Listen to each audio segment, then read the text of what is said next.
تو انہوں نے ملٹری کورٹ میں اس کیس کو چلایا جا سکتا تھا، لیکن انہوں نے عام عدالت میں کیس چلایا۔ تو میں یہ سمجھتا ہوں کہ اس کیس کے ہوتے ہوئے اس وقت موجودہ حکومت کو وہ کون سے ایسے حالات پیدا ہو گئے ہیں، وہ خود اس میں جس میں ملزم کے طور پر وہ رہے ہیں، اس کو اگر پیش نظر رکھے تو یہ عام عدالتوں میں اگر مقدمہ چلایا جائے تو اس میں کون سا امر مانے۔ ایک تو یہ بات۔ اب دوسری بات، آپ نے یہ نقطہ اٹھایا کہ یہ جو حکومت کے ترجمان ہیں، اس میں وزیر قانون ہیں، اس میں وزیر داخلہ ہیں، اور بھی جو ان کے اسپوکس مین ہیں، وہ کہتے ہیں کہ اگر عدالتیں یہ فیصلہ کرتی بھی ہیں کہ فوجی عدالتیں 9 مئی کے جو واقعات ہیں جو اس سے جڑے ہوئے جرائم ہیں، ملٹری تجسیبات کے حوالے سے جو واقعات ہیں ان سے جڑے ہوئے جو جرائم ہیں، ان کو صرف ملٹری کورٹس میں ہی ان کے کیسوں کی سماعت کی جائے گی، اور اگر سپریم کورٹ اس کے برعکس فیصلہ کرتی ہے تو ہم اس فیصلے کو تسلیم نہیں کریں گے۔ یہی آپ فرمائیں۔ اس میں تو عوام صاحب، پھر میں یہ کہتا ہوں کہ کسی موضوع کو اس کو پھر زیر بحث بھی نہیں لایا جا سکتا۔ سوال یہ ہے کہ سپریم کورٹ پاکستان کی سب سے بڑی کورٹ ہے، وہ تو ہے ہی۔ سپریم کورٹ دستور کے مطابق کام کرتی ہے، وہ بھی ہے۔ اگر تو سپریم کورٹ کے فیصلے کو ایک عام آدمی اٹھ کر کھڑا ہو جائے کہ میں نہیں مانتا، تو وہ ظاہر ہے پورے نظام عدالت کو نہیں مانتا،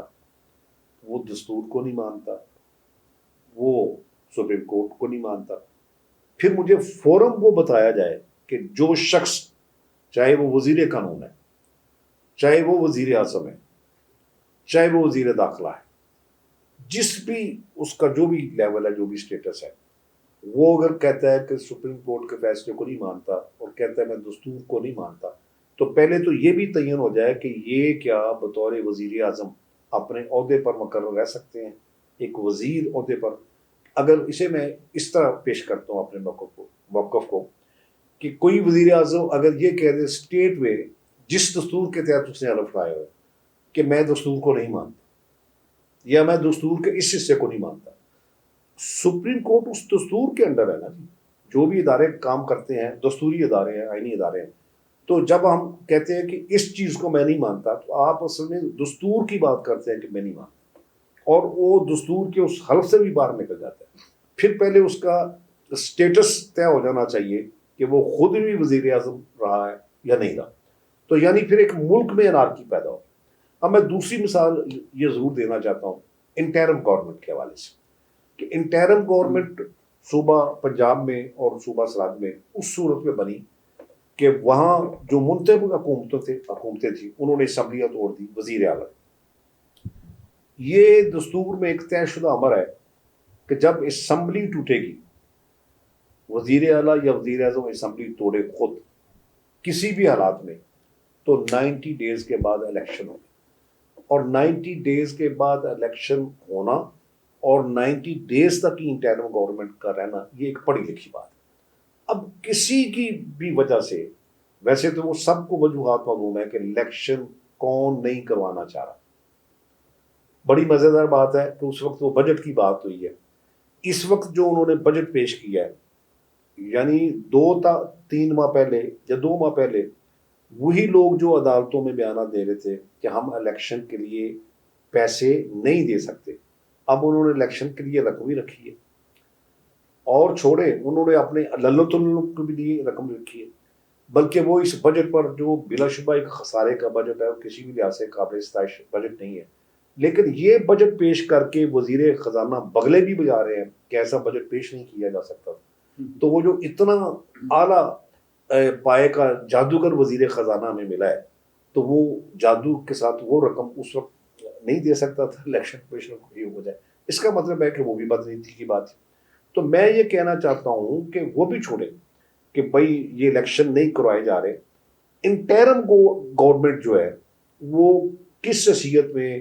اس موجودہ کیئر ٹیکر وزیر اعلیٰ کو وزیر اعلیٰ کہا جا سکتا ہے یا اس کے وزیر کو وزیر کہا جا سکتا ہے۔ اس کے جو احکامات ہیں وہ کسی ڈی آئی جی کو تبدیل کرتا ہے، کسی سیکٹری کو تبدیل کرتا ہے، ڈی سی کو تبدیل کرتا ہے۔ میں کہتا ہوں کہ کوئی بندہ فرد بشر اگر بول اٹھے کہ بھئی آپ اب اتھارٹی نہیں ہے، مطلب آپ سیز ہو چکے ہیں اپنے عہدوں پر دستور کے مطابق، اور کوئی ایسی تشریح بھی نہیں ہے دستور میں، کوئی ایسی، میں ایک دستور کا ادنا سا طالب علم ہوں، لیکن ساتھ ہی میں اپنی لا علمی کا اعتراف کرتا ہوں کہ مجھے کوئی شخص رہنمائی کر دے جو بڑے سے بڑا ہے. میں مطلب جو لیڈنگ لائر ہیں، ایس ایم ظفر صاحب ہیں، اعتزاز احسن ہیں، لطیف کھوسا صاحب ہیں، اور بڑے محترم نام ہیں، سپریم کورٹ بار کے صدور ہے، کہ کوئی رہنمائی کر دے کہ 90 دن کے بعد انٹرم گورنمنٹ کا سٹیٹس ہو، تو ایک خلا ہے جس میں ہم رہ رہے ہیں. تو مطلب وہ میں اسی پہ بات پہ آ رہا ہوں، کیونکہ میری عموماً عادت ہوتی ہے، میں رہتا ہوں اپنے اسی پوائنٹ پر، کہ آپ کا سوال یہ تھا کہ اگر سپریم کورٹ فیصلہ کر بھی دے اور یہ عدالتیں جو مطلب فوجی عدالتیں، تو میرا نقطہ نظر ہے کہ آپ اس صورت کو بھی دستور کو ایک بچے کے کھلونے جتنی بھی اہمیت نہیں دیتے کہ ہم فیصلہ نہیں مانیں گے، اور انٹرم گورنمنٹ جو ختم ہو چکی ہے اسے جاری رکھے ہوئے یہاں بھی آپ دستور کو اہمیت نہیں دیں. تو پھر کوئی بھی کسی موضوع پر بات کرتے ہوئے آپ دستور کو سامنے نہیں رکھتے. ہاں ایک بات میں ایک لطیفے کے طور پر ہی کہنا چاہتا ہوں کہ یہ شہباز شریف صاحب پرویز الہی صاحب کہا کرتے تھے جب وہ ان کے ساتھ وزیر اعلیٰ تھے اور یونیفارم میں صدر تھے، تو وہ ان کی ایک بہت بات اخبارات میں بڑی شہرت انہیں ملی اس فکرے سے، بلکہ شہرت کہیے بدنامی بھی کہہ لیں، کہ اگر 10 سال تک بھی ہمیں انہیں منتخب کرنا پڑا فوجی وردی میں تو ہم انہیں منتخب کریں. تو گزارش یہ ہے کہ یا تو فوجی وردی اس شکل میں آ جائے کہ آئین سے ماورا ملک میں ایک نظام قائم کر دیا گیا ہے، تو پھر تو اس طرح کے سوالات بھی نہ اٹھائے جائیں. لیکن ایک چیز، اگر دستور موجود ہے، بلکہ وہ جو وزیر اعظم ہے وہ خود دستور کے مطابق اپنے آپ کو وزیر اعظم کہتے ہیں، وہ خود کہتے ہیں کہ ہمیں اسمبلی نے منتخب کیا ہے، اسمبلی کا ایک وجود ہے، سینٹ کا اپنا وجود ہے، تو اس کے ہوتے ہوئے آئین سے ماورا قسم کے معاملہ جو ہے نا، یہ ایک مطلب اسے بعض اوقات کہتے ہیں جی یہ جنگل کا قانون ہے. نہیں، جنگل میں بھی ایسا قانون نہیں. تو میں تو یہی معروضہ تھا آپ کے ساتھ. اچھا، وزیر خزانہ کی آپ نے بات کی کہ وہ بڑا دعویٰ کرتے ہیں جی ہم نے بڑا زبردست بجٹ پیش کیا ہے جادوگر بن کے. اچھا، اسی بجٹ کے حوالے سے کسی رپورٹر نے سوال کر دیا، وہ اتنے برف خوردہ ہوئے، اتنے وہ غصے میں آئے کہ انہوں نے تھپڑ مار دیا. جی امان صاحب، میں نے یہ کل دیکھا ہے، پڑھا بھی، آج بھی اخبار میں کوئی کہہ رہا تھا کہ یہ اسحاق ڈار صاحب کو بڑا پن کا مظاہرہ کرنا چاہیے کہ وہ معافی مانگ لیں. میں کہتا ہوں کہ اس کی معافی بھی نہیں ہو سکتی، وہ معافی مانگ بھی لیں تو نہیں. پہلے تو اس طرح چھوٹا پن اس کا مظاہرہ ہی کیوں ہو، اور ایک وزیر کی طرف سے بھی. اصل میں یہ جو وزیر ہیں یا اس قبیل کے جو دوسرے وزیر ہیں ہمارے سیالکوٹ کے خواجہ صاحب محترم بھی، تو یہ ان کا جو پرابلم ہے نا کہ ان کے پاس جب کسی سوال کا جواب نہیں ہوتا تو وہ ظاہر ہے غصے میں آپس سے باہر ہو جانا. اور ویسے بھی یہ حرکت نارمل زندگی میں وزیروں کی نہ بھی بات کرے کہ یہ ایکٹ وہی بندہ کر سکتا ہے کہ جس کے پاس سوال کا معقول جواب نہ ہو اور وہ پھر نامعقولیت پر اتر آتا ہے. اور وزیر جیسے بندے کو تو میرا خیال ہے کہ بہت بردبار ہونا چاہیے. اس کا عہدے کا یہ تقاضا ہے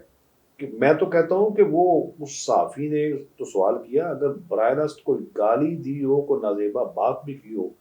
تو یہ وزیر کے وقار کے خلاف ہے کہ وہ ایسی حرکت کرتا. اچھا، آپ نے بلکہ لوگ مذمت کرتے ہیں اس کی کہ یہ وزیر کے ساتھ غلط ہو. یہ خواجہ آصف صاحب کی آپ نے بات کی ہے، جی گزشتہ دنوں انہوں نے بھی فرمایا جی کہ یہ جو ہمارے اوورسیز پاکستانی ہے شیم لیس، اور صرف لاشیں دفنانے کے لیے یہاں پہ آتے. پتہ نہیں وہ کن کی بات کر رہے تھے. ہم نے تو یہی دیکھا ہے کہ میاں نواز شریف صاحب، ان کے والد صاحب باہر فوت ہوئے، ان کو انہوں نے پاکستان بھیج دیا. کلثوم نواز شاہ صاحبہ وہ وہاں پہ فوت ہوئی، ان کو بھیج دیا. تو یہ خواجہ آصف صاحب کے اس بیان پر آپ کیا کہتے ہیں؟ دونوں، ایک انہوں نے کہا کہ شیم لیس لوگ ہیں، دوسرا کہتے ہیں کہ لاشیں یہاں پہ دفنانے کے لیے آتے ہیں. میں سمجھتا ہوں کہ خواجہ آصف صاحب کی جو 30-35 سال کی سیاسی زندگی ہے نا، وہ خود بھی کہتے ہیں کہ 35 سال میں جو ہو گئے،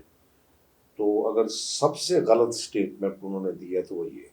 باقی بھی ماشاءاللہ وہ کرتے رہتے ہیں اپنی ہمت کے مطابق. اب میں یہ تو نہیں کہتا کہ وہ خبروں میں آنے کے لیے اس طرح کا مظاہرہ کرتے ہیں، لیکن یہ سب سے زیادہ غیر ذمہ دارانہ بات ہے. اور آپ نے بڑا طویل عرصہ گزارا ہے اپنا نوائے وقت کے ساتھ. نوائے وقت میں ایک کالم نگار آپ کے بھی دوست ہیں ولایت نامہ، ان کی جب کتاب کی تقریب رونمائی ہوئی تھی آپ بھی گورنر ہاؤس میں گئے تھے، تو انہوں نے کالم بھی لکھے اور انہوں نے مجھے بھیجا بھی ہے. بڑی انہوں نے ظاہر ہے کہ وہ لندن میں طاہر جمیل نورانی جی صاحب. جی جی تو انہوں نے بڑے مدلل انداز میں ان کا جواب دیا. مجھ سے پھر انہوں نے بات بھی کی ہے کہ وہ میرا بھی رد عمل لینا چاہتے ہیں. اوان صاحب پہلی بات یہ ہے کہ اس میں انہوں نے بائیفرکیٹ 2 باتیں کی کہ یہ جو پیسے ہیں نا اوورسیز پاکستانیز کے حوالے سے کہ مڈل ایسٹ کے لوگ پیسے بھیجتے ہیں وہی زیادہ پیسے بھیجتے ہیں, یہاں سے تو پیسے زیادہ آتے ہیں. میں کہتا ہوں کہ جی اوورسیز میں جو بھی پاکستانیز ہیں یورپ میں ہیں ادھر ہیں, ہمارے لیے تو وہ قابل احترام ہے کہ ان کا جو وہاں سے پیسے بھیجنا نہ صرف ان کے اپنے والدین کے لیے اپنے خاندان کے لیے بلکہ پاکستان میں بھی ہمیشہ یہ بات ہوئی ہے. اور یہ کوئی مطلب بہت کوئی فلسفیانہ بات نہیں ہے کہ جو لوگ ہمارے لیے زرعِ مبادلہ مزدوری کر کے محنت کر کے, اور یہ بھی ذہن میں رکھیں کہ لندن میں امریکہ میں یا کینیڈا میں لوگ ہیں, وہاں بھی سارے لوگ کوئی بہت کامیاب جا کے کاروباری شخصیات یا بہت سرمایہ دار نہیں بن جاتے. عام ٹیکسی چلانے والے بھی موجود ہیں, مزدوری کرنے والے بھی موجود ہیں, کسی دکان پر بھی. حتیٰ کہ میں نے میرے بہت سارے واقف ہیں وہ کہتے ہیں کہ ہم امریکہ میں واچ مین جنہیں چوکیدار کا کہتے ہیں وہ کام صرف ان کے بیجز اچھے ہیں, تو وہ کوئی اتنی لیوش زندگی وہاں نہیں گزارتے. اور دوسری بات یہ ہے کہ انہوں نے کوئی ایسی بات نہیں کی کہ جس کو خواجہ آصف صاحب جو ہے وہ اتنے غصے میں پاگل ہو جائیں جو ان کے لیے اس طرح لفظ استعمال کریں. اور جو انہوں نے لندن یا جو بات کی ہے تو اب ذرا بڑے ٹھنڈے دل سے دیکھیں کہ ہمارے وزیر خزانہ صاحب یہ جب اب وزارت خزانہ کا حلف لینے کے لیے آئے تو وہ لندن سے یہاں آئے, اور ابھی بھی جب انتظار ہو رہا ہے مسلم لیگ نون کا کہ ان کے قائد آئے تو انہوں نے لندن سے ہی یہاں آئے. اور خواجہ آصف خود جی جی وزیر بھی تھے اور نوکری جی کر جی رہے تھے جی دبئی جی میں. جی جی جی جی جی جی چلے دبئی کی تو بات وہ بالکل آپ فرما رہے ہیں صحیح ہے,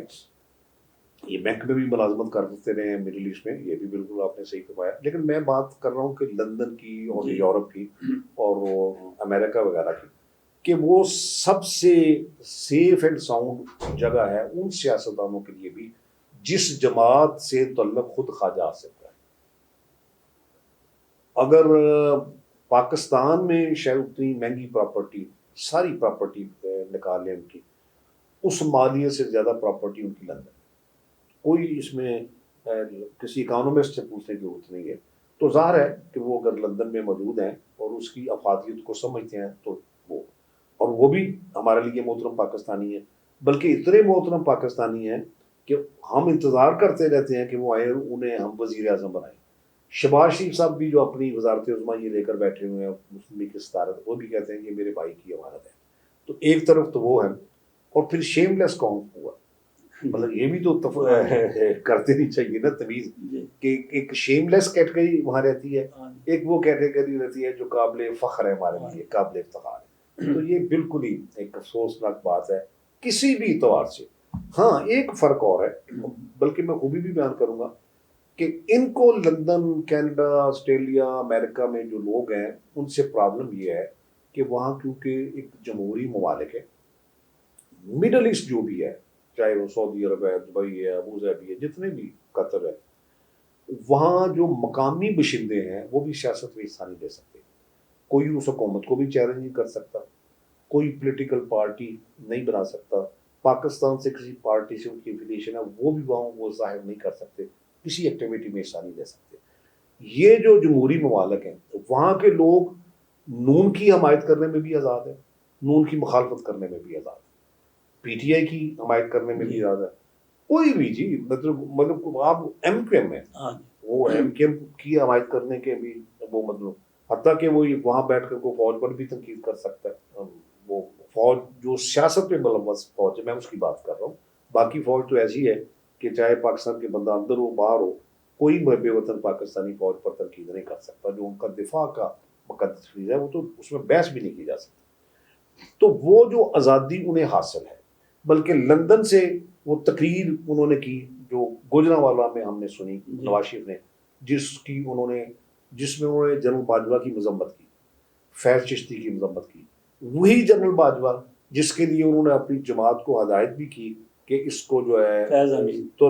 نہیں وہ باجوہ کا میں کہہ رہا ہوں نہیں فیض حمید کا آپ نے وہ فیض حمید کا, ہاں وہ فیض چشتی نہیں, میں فیض حمید کی بات آپ نے بالکل تصحیح کر دی، بہت اچھا، شکریہ۔ تو جنرل باجوہ کی میں بات کر رہا ہوں کہ جنرل باجوہ کو وہ کنڈیم کر رہے ہیں لندن سے تحقیق کر کے، اور اسی کے لیے پھر ووٹ وہ اس کی جو توسیع ملازمت ہے، تو وہ لندن میں بیٹھ کر یہ تقریر کر سکتے ہیں، ایسا پیغام وہ دبئی میں بیٹھ کر پیغام نہیں دے سکتے، یعنی سیاست میں۔ میں ایک ذاتی بات بتاتا ہوں، میں لندن گیا تھا سعودی عرب جب وہ جلال وطن تھے، میں نے ان کا انٹرویو کیا تھا، بعد میں وہ روزنامہ پاکستان نوائے وقت میں نہیں پاکستان میں چھپا فل پیج۔ میرے ساتھ امتیاز ڈار صاحب تھے، وہ بڑے مسلم لیگی تھے، تو عثمان وہ کہنے لگے کہ میاں صاحب ایک تصویر ہو جائے ہمارے ساتھ، تو وہ انہوں نے کہا کہ ابھی میں معذرت خواہ ہوں،